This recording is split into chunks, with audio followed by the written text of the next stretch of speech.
এদিকে শ্বেতপত্র প্রণয়ন কমিটির প্রধান ডক্টর দেবপ্রিয় ভট্টাচার্য বলেছেন, অবিবেচকের মতো ভ্যাট বাড়ানো হয়েছে। প্রত্যক্ষ কর বাড়ানোর বিষয়ে কোনো গুরুত্ব দেওয়া হয়নি বলেও মন্তব্য করেন তিনি। সকালে রাজধানীর আগারগাঁও বিআইসিসিতে শ্বেতপত্র প্রণয়ন কমিটি 2024-এর সিম্পোজিয়াম অর্থনৈতিক ব্যবস্থাপনা, সংস্কার ও জাতীয় বাজেট নিয়ে সেমিনারে তিনি কথা বলেন।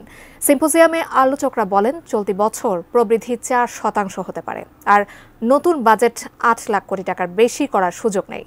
কেননা আগামীতে অর্থনীতির সবচেয়ে বড় চ্যালেঞ্জ নীতি, রাজনীতি ও প্রকৃতি।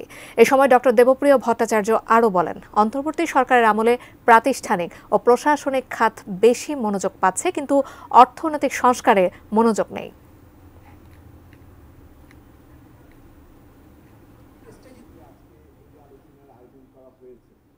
তার কারণটা কি? আমি দুটো কথা বলে আপনাদের এখান থেকে যাব এবং আমার সহকর্মীদের ডাকবো। দেখুন, দেশের প্রবৃদ্ধির হার ক্রমান্বয়ে শ্লথ হয়ে যায়। প্রাতিষ্ঠানিক সংস্কার সংসদ থেকে আরম্ভ করে স্থানীয় সরকার পর্যন্ত যতখানি মনোযোগ পাচ্ছেন, বাংলাদেশের অর্থনৈতিক ব্যবস্থাপনা ততখানি মনোযোগ পাচ্ছে না।